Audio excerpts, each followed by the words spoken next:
Now that it's February, I'm sure a lot of us are looking for a horror game to play. It's the perfect time. A snow squall just came through and wiped out half the population of Wisconsin. I'm still not sure if that's a real term or not. I think they made that up.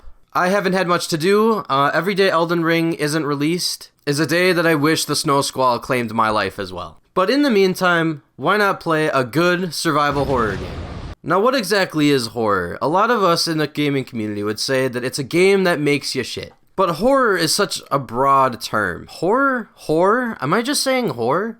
Is that a Midwestern thing? But horror is a pretty broad term. Specifically, I was playing a lot of survival horrors. And I think a lot of us would define that as a game that makes you shit, but at least you can fight back. So what are considered the best survival horror games? Well, I went on Reddit, and asked. And according to 63 people, it's a fucking tie between Amnesia: The Dark Descent and Outlast, with Five Nights on Elm Street, or with Freddy Fazfuck coming in third, and surprisingly Alien Isolation coming in fourth. So these are the two games that we will be comparing in today's video. We will not be looking at the plot or the graphics. Only the elements that relate to it being a good survival horror game is what is being considered here. Now, I'm sure there are many other examples of survival horror games, possibly better than these two. If you think a different game deserves the title of Best Survival Horror, I would love to do a round 2 version of this video.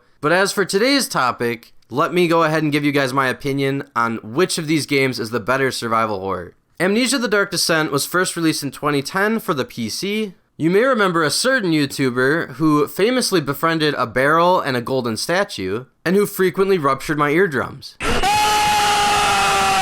You wake up in this castle, you're really confused. All you remember is that your first name is Daniel, and you have this burning hatred for this guy named Alexander. The goal of the game is to fight against your own sanity through this castle and kill Alexander. I should kick your fucking ass! Outlast was released 3 years later in 2013, where you play as a journalist investigating this abandoned mental asylum with nothing but a night vision camera. Now again, I'm not going to be looking any deeper into the plot than that right there. Let's dive right into those survival horror elements that we're really interested in. So first, let's go over the control that you have over your character. In Amnesia, you have full control over your movement. You can jump, crouch, throw boxes, shove a broomstick in your ass, and even open doors. All objects in the environment are interactable. You can open chests, you can throw rocks, you can push things. Now, why are you going to be opening chests and pushing stuff out of the way?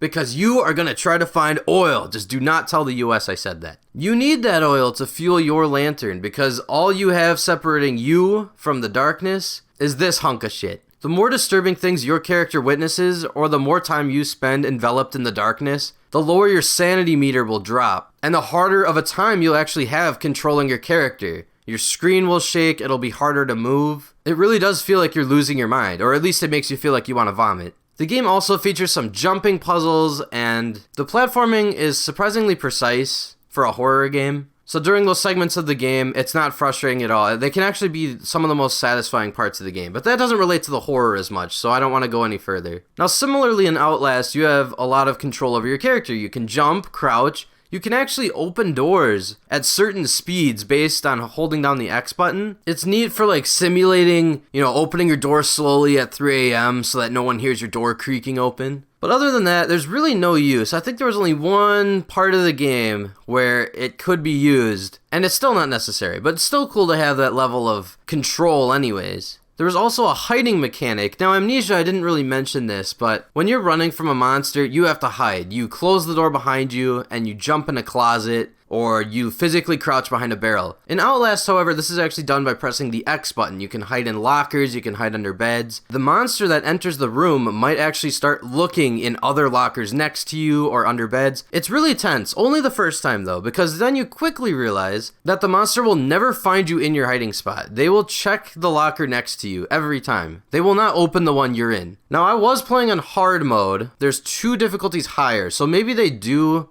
find you in your hiding spot. Maybe I just wasn't playing on a high enough difficulty, but I just noticed this trend the whole game, and it made hiding feel a lot safer. I wasn't tense anymore. I was just like, okay, hurry up and leave the room so we can get on with our days here, Where a lot of the intensity in Outlast comes from is actually running from the monsters, getting caught, and having this chase sequence play out. There is obstacles for you to vault over. You can hold down one of the triggers to look behind you while you're running, creating some really creepy chase sequences, and the music that's just pounding. It feels really intense when you're running from something in this game. Now, as for your source of light, there is that mechanic in this game as well, similar to Amnesia's lantern, except this time you have a camera. And the camera needs batteries. I mean, at least in the fucking medieval days, that is. And this camera needs batteries. It fucking feasts on batteries. It eats that shit for breakfast. So you better be picking those up. That is your main collectible, aside from these little documents that add to the lore. And the reason you need your camera on, first of all, you're a journalist, so you've got to be recording all this creepy shit happening, otherwise why are you there? But also, in these really dark sections, you have to turn on your night vision. It adds this really disturbing green filter over everything that makes shadows really like jittery, and it's really hard to see what you're looking at. But it's better than nothing. It's a source of light. And this is huge. I think without this mechanic, the game wouldn't have made nearly as big of an impact as it did at the time, or even nowadays. Now let's talk about what I would say is the most important element of the game, or at least half of it. It's literally in the title. How easy is it to survive? In Amnesia, you cannot fight back at all. You have to run and hide if you are spotted by a monster. You have to close doors, barricade that door, or even try to throw things at the monster to at least stun it for a brief second just to slip past them. Now, I played Amnesia on, I think, normal difficulty. I did not play on, there's only 2 modes, I think. I did not choose the hardest difficulty because it made it sound really hard. Like, if you're spotted, you're fucked. Maybe that would make for the better horror game, but I was trying to, complete the game within the month before Elden Ring comes out. But all I'm saying is that in my experience with the game on normal difficulty,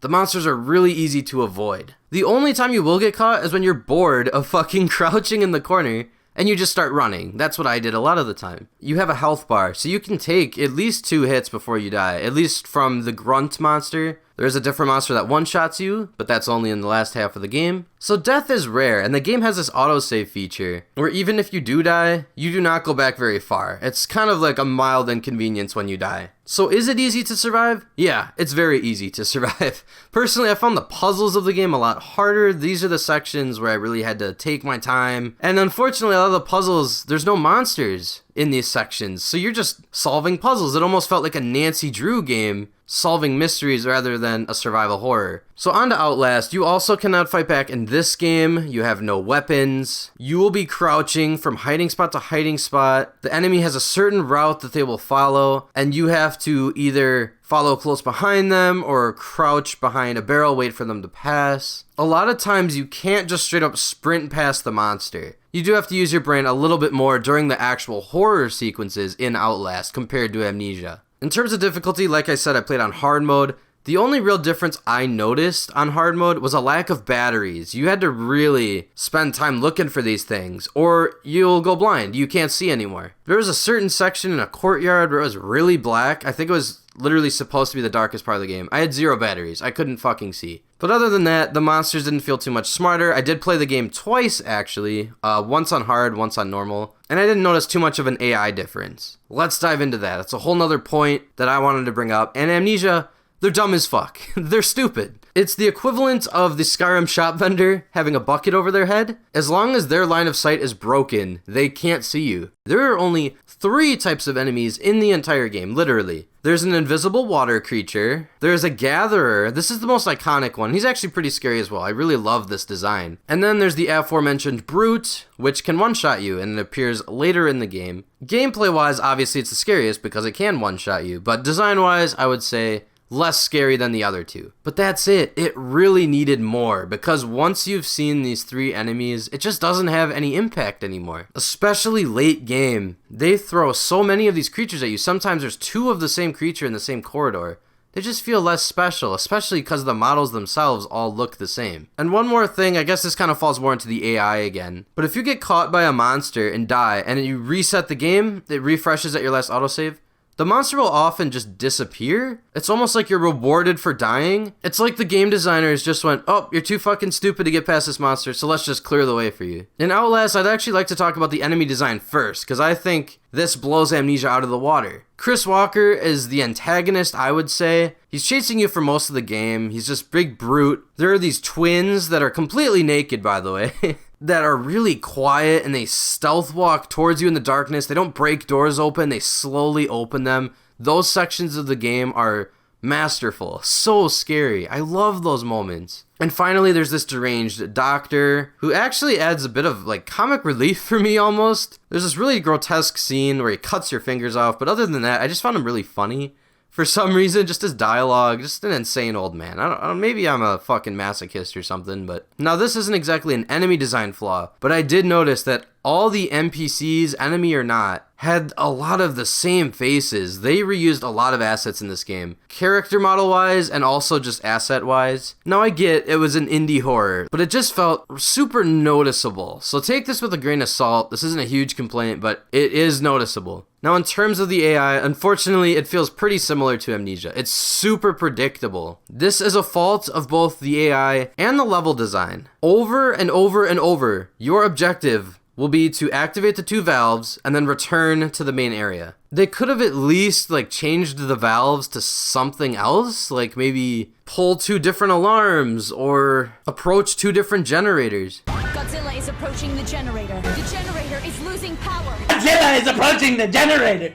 The generator is losing power! There's always an enemy that is introduced to you immediately, and they'll start doing their route. And as soon as you go to pull the first lever, boom, they're coming straight to your location. They will hear it. They will run towards you. So all you have to do is hide in a locker immediately. There will always be one right next to the lever. Wait for the enemy to leave, and then go about your business. It's that easy. It's so predictable. This was super obvious playing the game back to back. I knew all the enemies' patterns and movements by my second playthrough. I cut my playtime in half. It took me 4 hours to beat the first time and only 2 the second time. I'm sure I could cut it down in half again if I played it a third time. And it's worth noting that in my second playthrough, I actually found a huge exploit that completely broke the game. If you wait next to a door that an enemy is breaking through, you can leap right past them as soon as they bust through that door, completely juke them out. They won't see you, they won't detect you, and you could pretty much finish all your objectives after just juking them out at least once. Now let's get to the second half of the title of this video. Is the game scary? In Amnesia, one of your first encounters with a monster is this invisible water creature. If you are in the water with this creature, it'll just start fucking sprinting at you. It's horrifying. You have to throw body parts in the water to lead them away from you,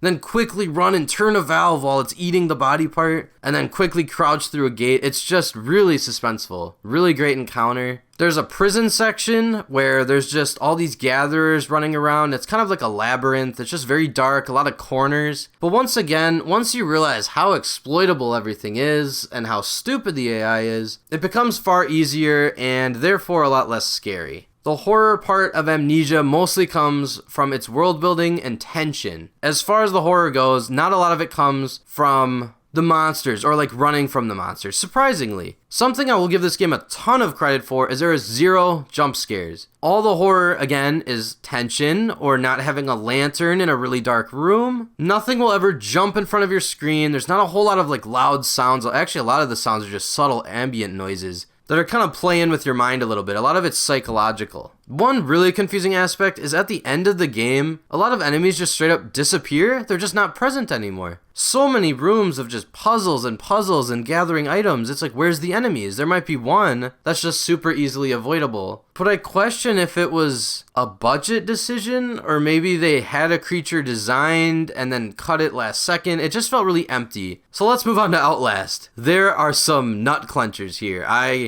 I felt my nuts just shoot right up into my stomach while running from some creatures here. And again, that's during those intense chase sequences, not when you're hiding in lockers and crouching around. I found myself just straight up standing up and fucking sprinting. I actually wanted to get caught because it would create more tension for me. And while I do think I found Outlast scarier overall, that's because there is a reliance on jump scares here. A lot of the times where I may have considered screaming were jump scares, and it felt kind of cheap. I was actually kind of pissed off afterwards. Like, a few are okay, but when it's really obvious, you just find yourself upset that you didn't see it coming. But honestly, I was giving the game the benefit of the doubt, hoping that they wouldn't take that cheap shot, and oftentimes it did. Personally, my biggest fear, my dream horror game, is a mental asylum setting. It's just so scary to me for some reason. These insane people that are just mistreated and are just not right in the head, and they are all escaped and the place has been abandoned. Like, all the elements were here. This game falls into the same trap that Amnesia did, where towards the end,